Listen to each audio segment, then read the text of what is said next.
भाइयों एवं बहनों नमस्कार, नमो नमः। आप लोग का संस्कृत संगम में स्वागत है। मैं अरविंद सर आपके सामने लेकर आए हैं आज काव्य प्रकाश का जो है प्रथम उल्लास का काव्य का लक्षण और प्रथम उल्लास का काव्य जो है उत्तम मध्यम अधम भी बताएंगे।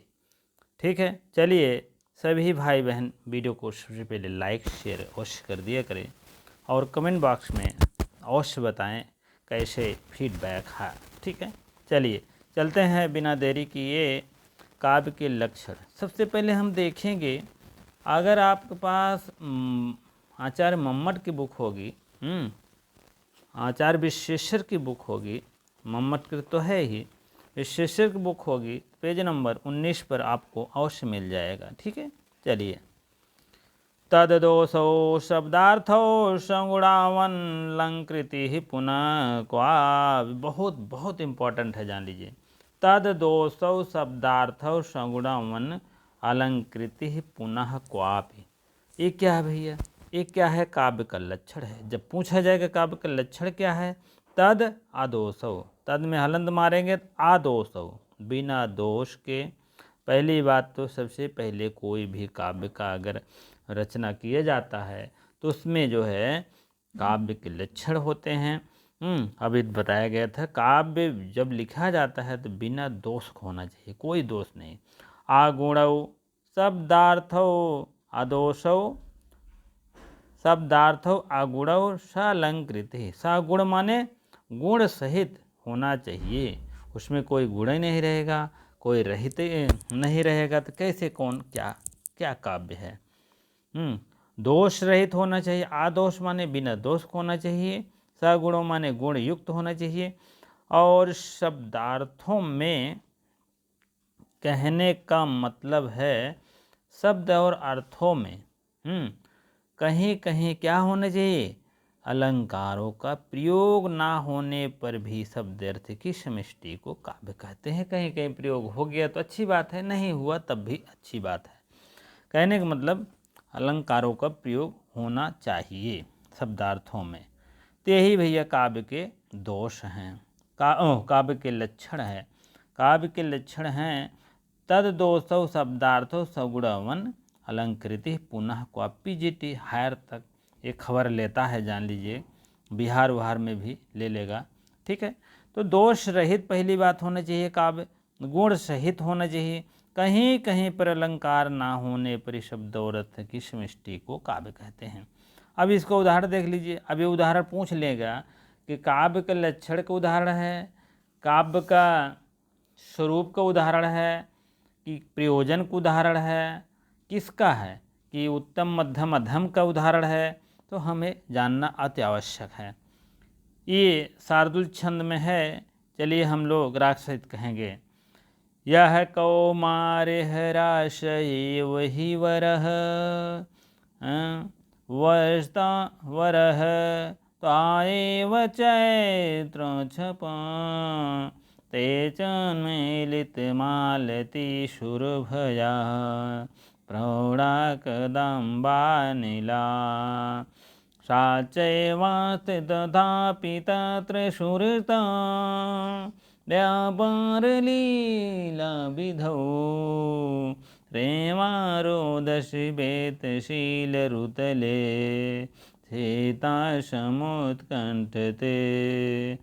इसका मतलब ये है कि जैसे कोई नायिका जो है, दो नायिका थी, एक नायिका जो है कहीं वो जो है अपने जो है प्रेमी से मिलने के लिए जाती है और दूसरी अपनी सहेली से वो कहती है कि नहीं, मैं बावड़ी पर स्नान करने गए थे, जो है इसीलिए मैं जो है छिपा रही थी बातों को। वही बात यहाँ बताते हैं कि जो है यहाँ पर मैं अब जो है कहने का मतलब इसमें सब अर्थ दिया है, विशेष अर्थ नहीं है।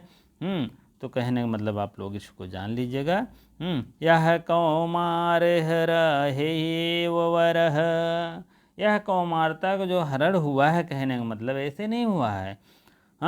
ताएव क्षेत्र छप, चैत के महीने की जो चांदनी होती है उसे संबंधित उज्जवल चांदनी होती है। मालती का जात पुष्प चमेली भी होता है। और देखिए, चोन्मूलित मालती सुरभया, जो चमेली के पुष्प है खिला हुआ है। प्रौढ़ा कदम्बानिला, प्रौढ़ा कदम्बानिला, प्रौढ़ अवस्था है। चय चय वास्पि तथापि तत्र सुरता व्यापार लीला विधौ। रेवारोध शिबीत शीत ऋतरे चेता समुत्कंठते। कहने का मतलब धूल के कमल जो मैं वायु जो बह रही है, वायु बह रही है, यह जो है उत्कंठा होने पर भी नदी के नर्मदा तट के पेड़ के नीचे अनेक बार आई। कहने का मतलब काफ़ी पतिदेव का संभोग हो चुका है, इसीलिए जो है उनके लिए में वह उत्कंठित हो रहा है, तब भी नया नया लग रहा है। कहने का मतलब बस यही बात है। चलिए, आप काव्य के प्रयोजन मैंने बताया दिया गया है। काव्य के भेद आ जाइए। काव्य के 3 भेद होते हैं भैया मुख्यतया, मम्मट के अनुसार मैं बता रहा हूँ और नहीं। काव्य के उत्तम ध्वनि काव्य कहते हैं, मध्यम गुणीभूत काव्य कहते हैं, अधम चित्रकाव्य अर्थकाव्य। चित्रकाव्य अर्थकाव्य शब्द कहने का मतलब उत्तम मध्यम। अब पूछा जाएगा ध्वनि काव्य किसे कहते हैं, उत्तम मध्यम अधम, इसमें से सभी? तो सभी नहीं, उत्तम। गुणीभूत व्यंग किसको कहते हैं? मध्यम काव्य को। चित्र काव्य शब्द और अर्थ किसे कहते हैं? अधम काव्य को। अब चलते हैं उत्तम काव्य को, देखते हैं बिना देरी किए। काव्य के लक्षण है अभी जो है काव्य के लक्षण कहने का मतलब है, काव्य के लक्षण में अभी तो लक्षण क्या बताएं यार, कहाँ चला गया पन्ना। हाँ, ये तो आपका काव्य का उत्तम काव्य का ही लक्षण है। उत्तम काव्य का लक्षण है ध्वनि काव्य जिसको कहते हैं। हमें ही थोड़ा ध्यान इधर उधर हो गया था। अब इसका लक्षण क्या है? इदम हलंत मारेंगे तो उत्तम, फिर हलंत मारेंगे अतिशयनी, व्यंगे वाक्यार्थ ध्वनिहिर बुधई कथितमीन कहे जाते हैं। बुधई माने बुधई नहीं, वैयाकरणिक कहते हैं। वैयाकरणिक, बुधिक माने वैयाकरणिक, ध्वनि माने ध्वनि काव्य को, वच्चार्थ माने ही ध्वनि काव्य को क्या कहते हैं? उत्तम काव्य। उत्तम अतिशयनी व्यंग्य, जो व्यंग से वच्चार्थ हो, व्यंगार्थ को ही क्या कहते हैं? ध्वनि ही बुधई ही कथितः। उत्तम काव्य कहते हैं जहाँ वच्चार्थ की अपेक्षा व्यंगार्थ की अधिक, व्यंगार्थ जो है उसे अधिक चमत्कृत हो, उसे उत्तम काव्य कहते हैं। ठीक है, चलिए उदाहरण देखते हैं। अब इसमें 2 प्रश्न बनते हैं। जैसे कभी कभी ये पूछ लिया जाता है कि इसका जो इदम उत्तम अतिशयन ही व्यंगे वच्चार्थ ध्वनि ही बुद्धे कथितः का उदाहरण क्या है, इसको बताना पड़ेगा। एम डाट डाट डाट कर दें, वच्चार्थ ध्वनि बुद्धि न दें, डाट डाट कर दें, तो आपको भरना पड़ेगा। कहने का मतलब कई तरीके से आप जानते रहें। निश्चेत च्युत चंदन तन तटम, ये भी शार्दुल छंद है। शौर्या स्वैरमस जैसे तास गुरवः शार्दूल विक्रीडितम, यही लक्षण है। हम लोग सब लोग पढ़ेंगे। ठीक है, चलिए। निश्चेत च्युत चंदनम तन तटम निर्मिष्ट राघोधरे नेत्रे दूरमनंजने पुलकित तन्वीतवेयं तनु मेथावादिन दूत बांधव जनः स्यादात पीडागमे वापि त्रातुं गतासि न पुनः तस्यात्मस्यांतिकम्। अब देखिए, ये भी वैसे है, उसमें पति पत्नी संबंधित थे, लेकिन यही वाला सहेली वाला है। तो ये जो है 2 सहेली रहती हैं, दोनों जो है तो एक सहेली कहती है कि मैं बाड़ी पर स्नान करने जा रही हूँ और वह अन्य अपने नायक से, अधम नायक से मिलने चली जाती है।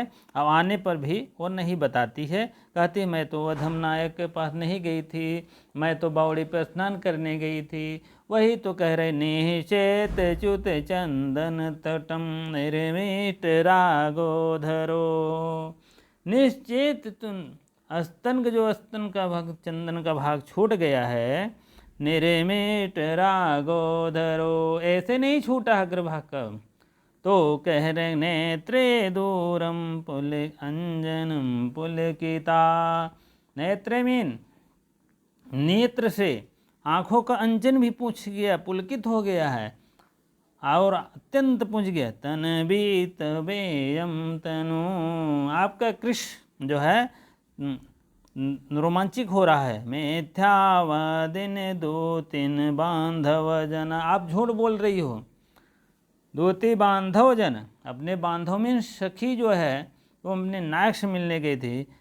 ज्ञाता तपीडागमे, ज्ञाता तपीडागमे वापिम स्नातुम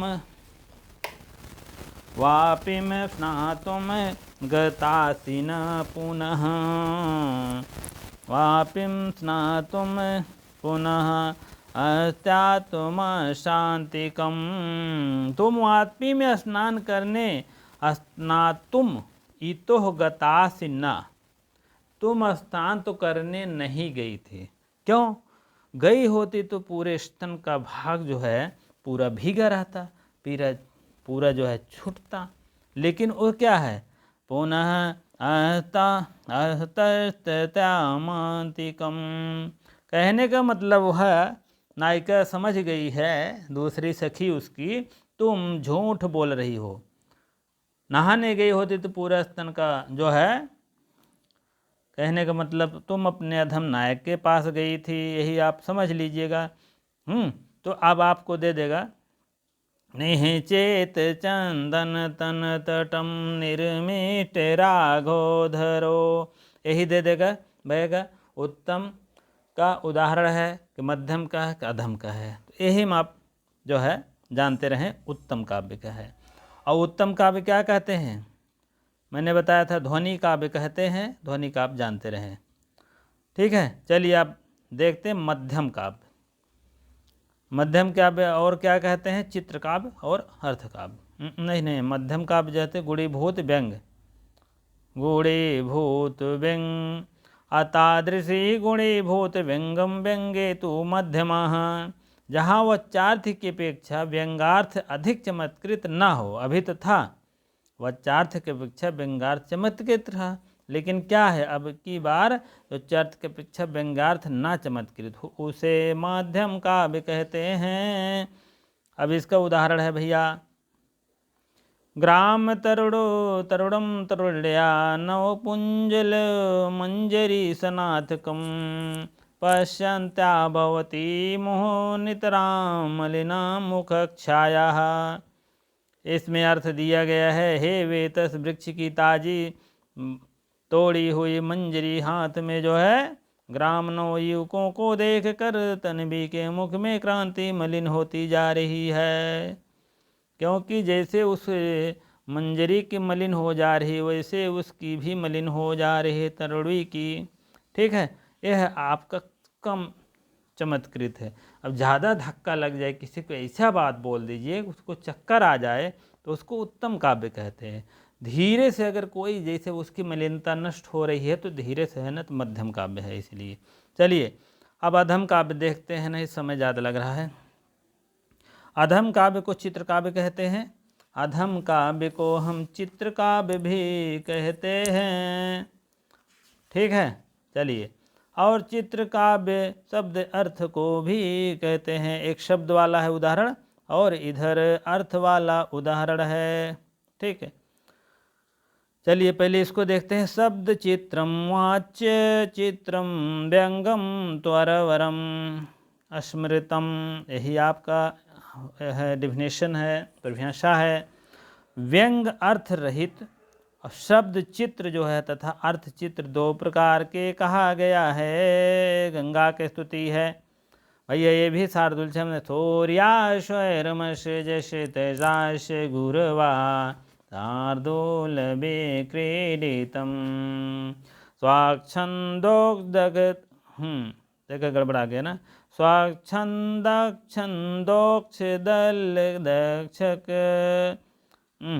स्वाक्षंदक्षोद छल दक्ष कक्ष कुहरा चातेर ताराम्भुच्छटा मूर्छन् मोहम हर्षि हर्षि विहिता नानन नाहिका द्वयम् वेदादोदुदर दर दुर्दरी दीर्घादरिद्रद्रोम द्रोहो द्रेयं मुहुर्मि मेहुर्मदा मंदाकिनी मंदताम मंदाकिनी मंदताम।